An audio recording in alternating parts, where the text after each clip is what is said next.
નમસ્કાર મિત્રો, આજે આપણે ઇતિહાસના પિતા અને ઇતિહાસ કઈ રીતે જાણવા મળે છે, કઈ રીતે ઇતિહાસને ઓળખવામાં આવે છે તેના વિશે ચર્ચા કરીએ.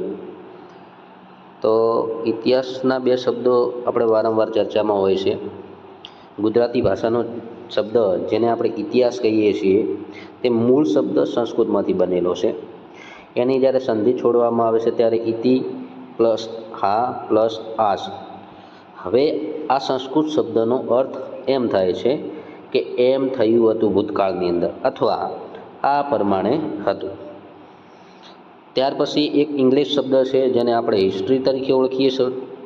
જે હિસ્ટ્રી શબ્દ છે એ મૂળ ગ્રીક શબ્દમાંથી હિસ્ટોરિયા નામનો જે શબ્દ હતો એમાંથી આવેલો છે. હવે તેનો પણ અર્થ જ્ઞાન, માહિતી અને નોલેજ એ રીતે થાય. એટલે સંસ્કૃત ઇતિહાસના બે શબ્દો છે. એક ગુજરાતી જે ઇતિહાસ છે એ મૂળ સંસ્કૃત શબ્દો પરથી આવેલો છે, એનો અર્થ થાય છે કે આ પ્રમાણે હતું. એવી રીતે બીજો શબ્દ જેને આપણે ઇંગ્લિશમાં હિસ્ટ્રી કહીએ છીએ, જે મૂળ ગ્રીક ભાષાના હિસ્ટોરિયા શબ્દમાંથી આવેલો છે. ત્યાર પછી આપણે આગળ જોઈએ તો કે ઇતિહાસની ચર્ચા કરતા હોય ત્યારે એક વ્યક્તિનું જે નામ છે એ આપણી સામે આવી જાય છે કે ખરેખર ઇતિહાસનો પ્રથમ ઇતિહાસકાર કોને માનવામાં આવે છે? તો વિશ્વના પ્રથમ ઇતિહાસકાર હેરોડોટ્સને માનવામાં આવે છે. એ મૂળ ગ્રીકના નિવાસી હતા. એમ જે છે એ ઈસવીસન પૂર્વ 5મી સદીમાં થઈ ગયા છે. હેરોડોટ્સનો તમે અહીંયા ફોટો પણ જોઈ શકો છો. વિશ્વના ઇતિહાસના પિતા તરીકે હેરોડોટ્સને ઓળખવામાં આવે છે. ખાસ તો કે ઇતિહાસના પિતા તરીકે કોને ઓળખવામાં આવે છે? તો હેરોડોટ્સને. હવે એ તો બધાને જ ખબર છે કે હેરોડોટ્સને ઇતિહાસના પિતા તરીકે ઓળખવામાં આવશે, પરંતુ હેરોડોટ્સને ઇતિહાસના પિતા તરીકેનું બિરુદ એટલે કે ઉપનામ કોને આપ્યું હતું, આવો પ્રશ્ન જ્યારે પૂછાઈ જાય તો એ નામ આપનાર સિસરો નામનો જે એક વ્યક્તિ છે એમને હેરોડોટ્સને ઇતિહાસના પિતા કહેલા છે. મોસ્ટ આઈએમપી પ્રશ્ન, હેરોડોટ્સને ઇતિહાસના પિતા કોને કહેલા છે? તો સિસરો દ્વારા આ નામ આપવામાં આવેલું છે. ત્યાર પછી આપણે વાત કરીએ કે વિશ્વના ઇતિહાસની વાત થઈ ગઈ હોય તો ત્યાર પછી આપણે ભારતના ઇતિહાસના આવીએ તો ભારતીય ઇતિહાસના પિતા તરીકે મેગસ્થનીઝને ઓળખવામાં આવે છે. આ મેગસ્થનીઝ કોણ હતો? તો કે યુનાની સેનાપતિ સેલ્યુકસ નિકેટર હતો, એનો એ રાજદૂત હોય છે. એ વખતે જ્યારે મેગસ્થનીઝ ભારતમાં આવે છે ત્યારે ચંદ્રગુપ્ત મૌર્ય અહીંયા શાસન કરતો હોય છે. હવે એને એક જે પુસ્તક લખેલું છે જે ખૂબ જ પ્રખ્યાત છે અને એમાંથી ભારતના સમગ્ર ઇતિહાસની માહિતી આપણને મળે છે. તો પ્રથમ જે પુસ્તક છે એનું પુસ્તકનું નામ ઇન્ડિકા છે. અહીંયા તમે જોઈ શકો છો ઇન્ડિકાનો ગ્રંથ અહીંયા પડ્યો છે. આ પુસ્તકમાંથી ભારતનો પ્રથમ વ્યવસ્થિત ઇતિહાસ જાણવા મળે છે. અહીંયા પ્રાચીન ભારતીય સમાજ કઈ રીતે હતો, ભારતની રાજ્ય વ્યવસ્થા કઈ રીતે હતી, ભારતનો વહીવટ કઈ રીતે ચાલતો હતો, એ સમગ્ર માહિતી આ ઇન્ડિકા પુસ્તકમાંથી જાણવા મળે છે. વિશ્વના પિતા હેરોડોટ છે, તો ભારતીય ઇતિહાસના પિતા તરીકે કોને ઓળખવામાં આવે છે? મેગસ્થનીઝને ઓળખવામાં આવે છે. ત્યાર પછી આપણે આગળ જોઈએ તો જ્યારે ભારતીય પ્રાગ ઐતિહાસિકની વાત કરવામાં આવે તો પ્રાગ ઇતિહાસના પિતા તરીકે કોને ઓળખવામાં આવે છે? તો રોબર્ટ બ્રુસ ફૂટને ઓળખવામાં આવે છે. હવે પ્રાગ ઇતિહાસિક એટલે કયો કાળ? તો કે જે પથ્થરવાળો યુગ હતો, એ પથ્થરવાળા યુગની જેને શોધ કરી હશે તો એ કોણ છે? રોબર્ટ બ્રુસ ફૂટ છે. હવે અહીંયા તમે એક ચિત્ર જોઈ શકો છો તો કે ચેન્નઈની અંદર પલ્લવરમની અંદર ચેન્નઈ આવેલું, આ ચેન્નઈના પલ્લવરમની અંદર એક પથ્થરો મળેલો હતો. આ પથ્થરની શોધ 1863માં થઈ હતી અને આ શોધખોળ જે કરી હતી એ રોબર્ટ બ્રુસ ફૂટ દ્વારા કરવામાં આવી હતી. હવે આ શોધ પ્રથમ થઈ પથ્થરની, ત્યારથી આ રોબર્ટ બ્રુસ ફૂટને ભારતીય પ્રાગ ઐતિહાસિક કાળના પિતા તરીકે ઓળખવામાં આવે છે. આ સ્થાનને તમે ખાસ યાદ રાખજો. પલ્લવરમ જે ચેન્નઈની અંદર આવેલું છે તેની અંદર 1863ની અંદર પથ્થર મળ્યો હતો જેની શોધખોળ રોબર્ટ બ્રુસ ફૂટે કરી હતી. એટલા જ માટે અહીંયાથી ભારતમાં પ્રાગ ઐતિહાસિકના અભ્યાસની ઔપચારિક શરૂઆત અહીંથી થઈ ગઈ હતી.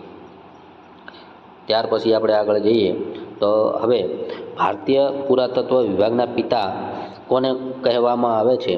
તો એલેક્ઝાન્ડર કનિંઘહામને ભારતના પુરાતત્વ વિભાગના પિતા તરીકે ઓળખવામાં આવે છે. તો આ એલેક્ઝાન્ડર છે કનિંઘહામ, એ બ્રિટિશ સૈનિકો છે. એ વખતે અંગ્રેજોનું શાસન હતું, તેની અંદર એ એક સૈનિક તરીકે હતા. એમને એક ખાસ સંસ્થાની સ્થાપના કરી છે અને એ આપણા માટે ખાસ ઇમ્પોર્ટન્ટ છે.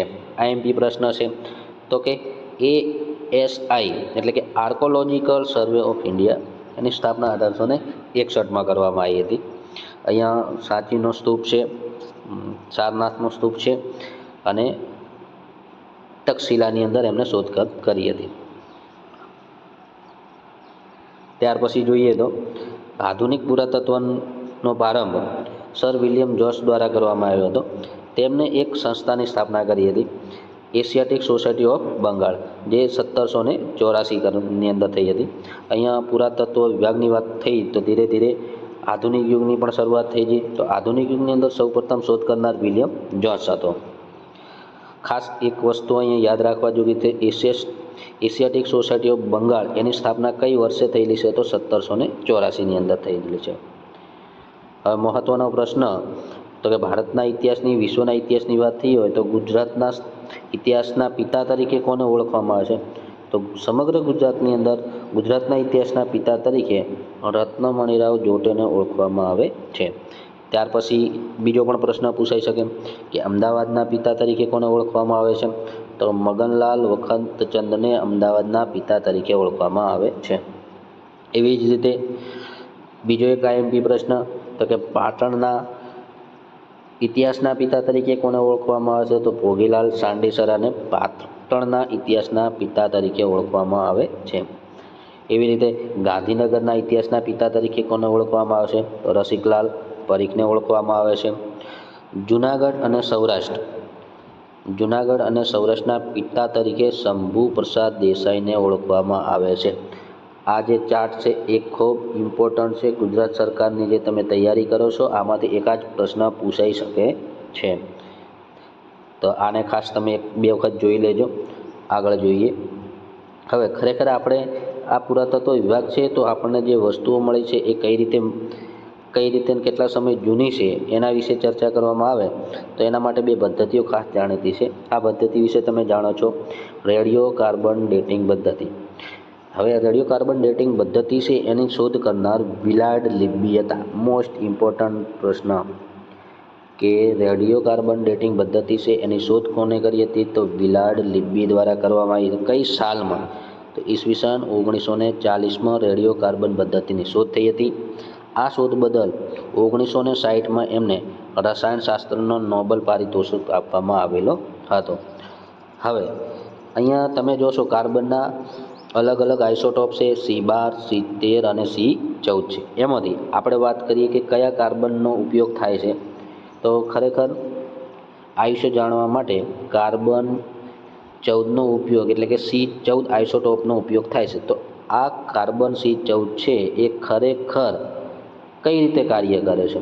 તો કોઈ પણ પદાર્થ હોય, જીવિત પદાર્થ, એની અંદર C14 નામનું નિશ્ચિત માત્રામાં તત્વ હોયેલું છે. અહીંયા તમે જોઈ શકો છો એક વૃક્ષ છે, એક પ્રાણી છે, એની અંદર કાર્બન છે. દરેક સજીવની અંદર કાર્બન તત્વ રહેલું હોય છે. હવે જ્યારે કોઈ સજીવ મૃત્યુ પામે છે, બીજી આકૃતિમાં આપણે જોઈએ તો કોઈ સજીવ જ્યારે મૃત્યુ પામે છે તો એની અંદર જે કાર્બનનું પ્રમાણ છે ધીમે ધીમે શું થઈ જવાનું છે? ઘટતું જવાનું છે. હવે અહીંયા ત્રીજી આકૃતિમાં જોઈએ તો વૈજ્ઞાનિક આ C14નું કેટલું પ્રમાણ અંદર રહેલું છે એના જ આધારે ગણતરી કરવામાં આવે છે. જેમ પ્રમાણ ઓછું હશે એમ એ વસ્તુ છે ને એટલી જૂની થતી જતી હશે. પ્રશ્ન પાછો ઊભો થાય કે જેમ કાર્બનનું પ્રમાણ વધારે હોય તો વસ્તુ એટલી નવી હોય છે, અને જેમ કાર્બનનું પ્રમાણ ઓછું હશે એમ વસ્તુ હશે એટલી કેવી હશે? જૂની હશે. હવે આ જે વાત કરવામાં ખાસ તો આ પદ્ધતિ અંદાજે 50,000 વર્ષ જૂની વસ્તુઓનું જ આયુષ્ય માપી શકે છે. ઇમ્પોર્ટન્ટ પ્રશ્ન પૂછાય એવો પ્રશ્ન કે કાર્બન 14 છે એ કેટલા વર્ષ જૂની વસ્તુઓનું માપન કરી શકે છે? તો 50,000 વર્ષ જૂની વસ્તુઓનું માપન કરી શકે. તો પ્રશ્ન એ ઊભો થાય કે 50,000 વર્ષ પહેલાંની જે વસ્તુ હોય એનાથી પણ જૂની વસ્તુ હોય તો એનું માપન કઈ રીતે થઈ શકે? તો એના માટે એક બીજી અલગ પદ્ધતિ છે, યુરેનિયમ ડેટિંગ પદ્ધતિ, જે લાખો વર્ષોનો ઇતિહાસ જાણી શકે છે. આઈએમપી મોસ્ટ ઇમ્પોર્ટન્ટ પ્રશ્ન, કારણ કે કાર્બન ડેટિંગવાળો મોસ્ટ ઓફ આવડતો હોય છે. ત્યારે પ્રશ્ન એ રીતે પૂછાય કે લાખો વર્ષ જૂની વસ્તુઓનો અભ્યાસ કરવા માટે કઈ પદ્ધતિનો ઉપયોગ થાય છે? તો યુરેનિયમ ડેટિંગ પદ્ધતિનો ઉપયોગ થાય છે. હવે આ જે યુરેનિયમ ડેટિંગ પદ્ધતિ છે એ પ્રાચીન પથ્થરો અને ખનિજોની ઉંમર જાણવા માટેની પદ્ધતિ છે. તો આની પ્રોસેસ કઈ રીતે થતી હોય છે? તો આની પ્રોસેસ આપણે જોઈએ તો કે પથ્થરોની અંદર ઘણું માત્રામાં યુરેનિયમ રહેલું હોય છે. તો કે જ્યારે યુરેનિયમ ધીરે ધીરે સમય જતાં એ સીસુ એટલે કે લેડની અંદર પરિવર્તન પામે છે. આ ખાસ ઇમ્પોર્ટન્ટ છે. યુરેનિયમ છે એનું પરિવર્તન શેમાં થઈ જાય છે? તો કે સમય જતાં લેડની અંદર થઈ જાય છે. હવે વૈજ્ઞાનિકો યુરેનિયમ અને સીસુનું પ્રમાણ માપી પથ્થરોની ઉંમર નક્કી કરે છે. પ્રશ્ન ઊભો થાય છે કે ખરેખર પથ્થરોની ઉંમર માપવા માટે કયા બે તત્વો સંકળાયેલા છે? તો યુરેનિયમ અને સીસુનું પ્રમાણ જાણી કેટલી માત્રામાં એનું પ્રમાણ છે એના આધારે જ પથ્થરોનું આયુષ્ય નક્કી થાય છે. આ પદ્ધતિ છે એ લાખોથી કરોડો વર્ષ જૂના પથ્થરો માટે ઉપયોગમાં લેવાય છે. ત્યાર પછી આપણે આગળ જોઈએ કે પરીક્ષાની દ્રષ્ટિએ ફટાફટ ક્વિક રિવિઝન આઈએમપી પ્રશ્નો જોઈએ તો કે ઇતિહાસ બે શબ્દનો બનેલો છે. એક શબ્દ ઇતિહાસ છે એ આમ થયું હતું. બીજો શબ્દ કયો છે? હિસ્ટ્રિકા, એનો અર્થ થાય છે જ્ઞાન.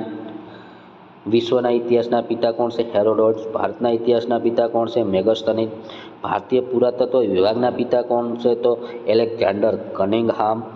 એમને સ્થાપના કરી હતી કોની? તો ASI archaeological survey of India. ગુજરાતના ઇતિહાસના પિતા કોણ છે? રત્નમણીરાવ જોટે છે.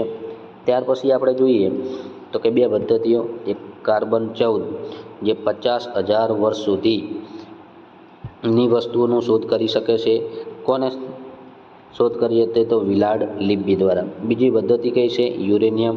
તો કે લાખો કરોડો વર્ષ જૂના પથ્થરોનું શું કરે છે? એ આયુષ્ય માપી શકે છે. શેમાં પરિવર્તન થાય છે? યુરેનિયમ છે એ લેડની અંદર પરિવર્તન થાય છે. મિત્રો, તમે નવા હોય તો ચેનલને સબસ્ક્રાઈબ કરજો, લાઈક કરજો, કારણ કે એના